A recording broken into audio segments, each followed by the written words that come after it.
결국 진짜 투자자들은 시장을 쫓지 결코 종목을 쫓지 않습니다. 우리들 같은 경우 알트코인 하나 잡았다 하면 죽어라 하루 종일 그 코인만 쳐다보게 되잖아요. 결국 상승이 있으면 조정이 있기 마련이고요. 조급해 하실 것 없이 우리는 다음 스텝을 준비하면 되는 겁니다.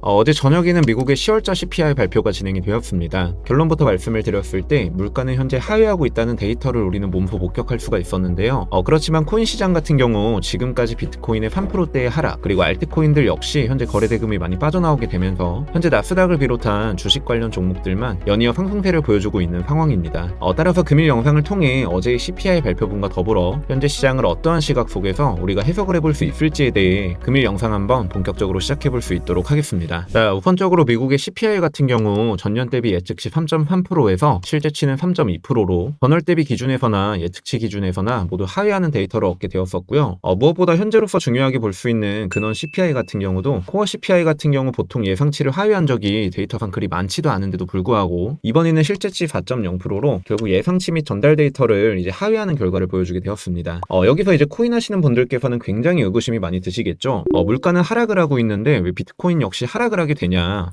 결론부터 말씀을 드렸을 때 정답은 수급에 달려있다고 생각을 하고요. 예전에는 물가 데이터가 이처럼 하락하는 베이스를 마련하게 된다면 코인 시장 역시 상승하게 되는 이러한 기본적인 컨센서스를 우리는 가지고 있었지만 이제는 조금은 다르게 생각을 가져야 된다고 생각이 들고요. 어제 발표 시점 이후부터 현재 나스닥은 그대로 상승 랠리를 시작한 모습을 보이고 있습니다. 코인 시장과 결국 이렇게 디커플링된 움직임을 보여준다라고 친다면 수급적인 측면에서 코인 시장의 단기 불장을 몸소 겪고 이제는 차익 실현을 이뤄낸 이후 다시금 유동성을 이동시켰다는 의미가 될 텐데요. 왜냐하면 현재 나스닥 선물 시장을 보시게 되면요. 비트의 상승 추이를 볼 수 있었던 10월 말 14K 부근에 머무르고 있었던 나스닥 선물은 어느덧 16K를 돌파 직전에 들어서 있는 모습을 보이고 있고요. 결국 진짜 투자자들은 시장을 쫓지 결코 종목을 쫓지 않습니다. 우리들 같은 경우 알트코인 하나 잡았다 하면 죽어라 하루 종일 그 코인만 쳐다보게 되잖아요. 진짜의 투자라는 시스템을 활용해서 본인의 수익률 관리를 철저히 하는 진짜 투자자들 같은 경우 결국 본인에게 유리한 시장을 찾기 마련이거든요. 그렇기 때문에 이제는 더 이상 파월의 입만을 보고 투자를 하는 시대는 지난 것 같다. 이 시장 가치에 베팅을 해야 될 때가 오지 않았나 생각이 들고요. 이러한 관점을 철저히 제외를 하고서라도 현재 코인 시장은 10월간 무지막지한 상승 랠리에 올라타 있었던 모습을 우리는 모두 잘 알고 있지 않을까 싶은데 어제 제 채널 영상에서도 언급을 드렸듯이 가스만 하더라도요. 무려 1100%가 올랐습니다. 100%도 아니고 1100%가 올랐고요. 그만큼 코인 시장이 한 해 동안 역대급으로 과열이 되어 있었다는 것을 의미를 하게 될 텐데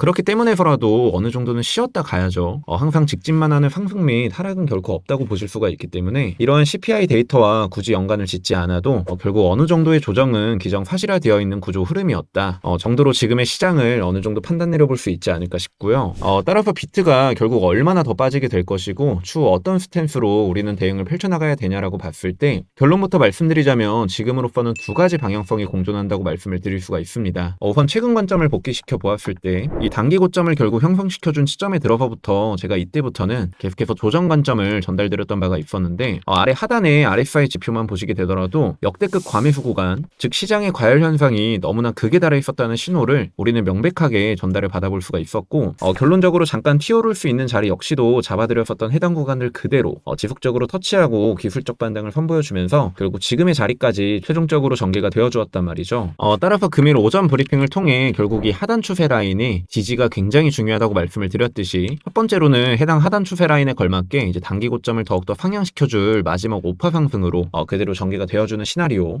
두 번째로는 제가 비교적 현재로서 더욱더 유력하게 보고 있는 작도인데 피보나치상 해당 지점까지의 눌림 이후 재차 상승하는 시나리오. 결론적으로 상승 추세는 여전하다고 판단하에 있지만 이 조정분에 있어서 결국 추가적인 조정 형태의 차트 역시 충분히 전개가 되어줄 수 있다. 따라서 지금으로서는 결국 하단 추세 라인을 이제 몸통상 이제 이탈함과 동시에 손절하는 전략으로 롱 포지션을 분할적으로 들고 가시되 이와 같이 추세 라인 몸통 이탈 이후 이제 스위칭 전략을 들고 가게 된다거나 기껏 해봐야 현재로서 마이너스 1%도 되지 않는 구간이기 때문에요. 충분히 매력적인 진입 근거가 성립되지 않나 생각이 들고 결국 현물 관점에서 보시게 되더라도요. 제가 항상 뭐라고 말씀을 드렸었죠? 이 비트는 항상 알트를 선행하기 마련이고 알트 같은 경우 비트의 다음 스텝, 즉 비트를 후행하기 마련이라고 말씀을 드렸었죠. 따라서 결국 비트가 이러한 조정을 받고 있다라고 한다면 알트들 같은 경우 이제 추후에 이제 마이너스 10%에서 마이너스 거의 20% 정도는 이제 허다하게 목격하실 수가 있을 거고요. 굳이 내가 알트코인을 매수해야 되고 지금으로서 수익을 결국 내고 싶다라고 하신다면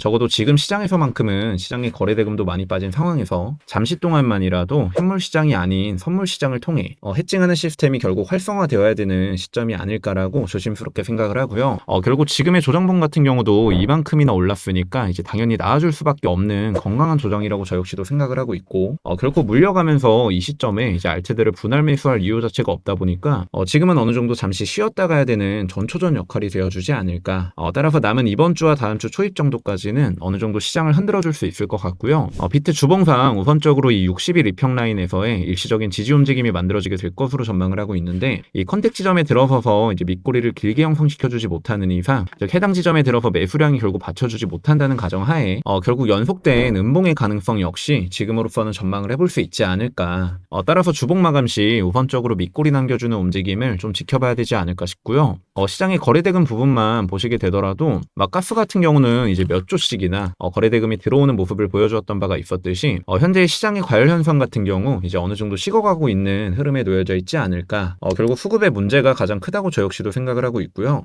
보다 이런 기회를 틈타 어느 정도 한숨 돌릴 수 있는 시간 역시 이렇게라도 마련을 해보는 것도 추후 내 매매 활동에 있어서 좋은 밑거름이 되어주지 않을까 생각이 듭니다. 현재 이러한 현물 관점 및 선물 포지션 영역까지 제 개인 텔레그램방을 통해 매일같이 오전부터 브리핑을 드리고 있는데요. 영상 하단에 아래 고정 댓글을 보시게 되면 무료 입장하실 수 있는 링크 게시놓도록 할 테니까, 난 다 모르겠고 이것저것 찾아보는 것도 어렵고 그저 간단하게 실시간 관점 및 투자 인사이트 관련 정보를 얻어가고 싶다 하시는 분들께서는 금일 중으로 해당 링크를 통해 입장해 주시면 될 것 같고요.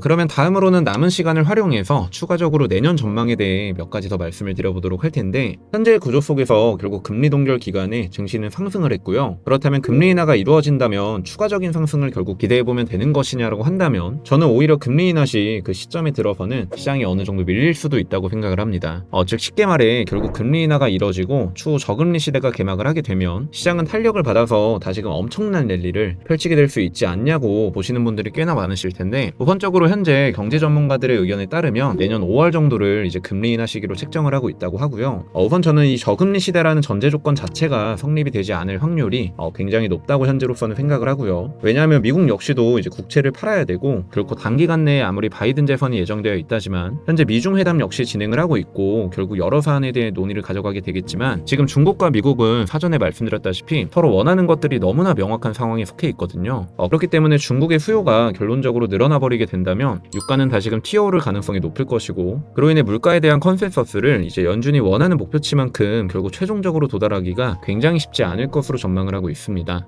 따라서 우선 내년 상반기 시점까지의 긍정적인 시장 형태는 그대로 유지되지 않을까 생각을 하고 있는데요. 결국에는 그 이후 시점 있죠. 즉 금리 인하가 이루어진다는 시장의 환호가 일어날 때쯤 되어서는 추가적인 욕심을 이행하시기보다 비로소 내가 가진 물량들을 수익 실현하는 이러한 스탠스로 시장 대응을 어느 정도 펼쳐나가셔야 되지 않을까 생각이 들고요. 항상 시장의 환호가 짙어지고 있을 시점, 지금 역시도 건강한 조정분이라 단정 지을 수는 있겠지만 대략적인 의미 전달 정도는 마찬가지로 보실 수 있겠죠. 항상 시장의 환호 이후는 어땠었는지 역사적인 사이클상 모두가 잘 아시리라고 생각을 하다 보니까요. 결국 지금의 이러한 조정 속 각자 들고 있는 포트의 매매 전략 관련해서 잘 대비하시길 바라면서 금일 영상은 이 정도로 마무리하도록 하고요. 금일 영상이 도움이 되셨다면 구독과 좋아요, 알림 설정 한 번씩만 부탁드리도록 하겠습니다. 아래 하단 댓글에 제 유튜브 채널 역시 바로 이동하실 수 있는 댓글 남겨놓도록 할 테니까 비트인사이트 채널 역시도 많이들 방문해주셔서 구독 버튼 한 번씩만 눌러주시면 정말 감사할 것 같고, 그럼 저는 내일 제 비트인사이트 채널을 통해 다시금 시장 분석 및 인사이트 영상 준비해서 다시금 인사드려볼 수 있도록 하겠습니다. 감사합니다. 비트인사이트였습니다.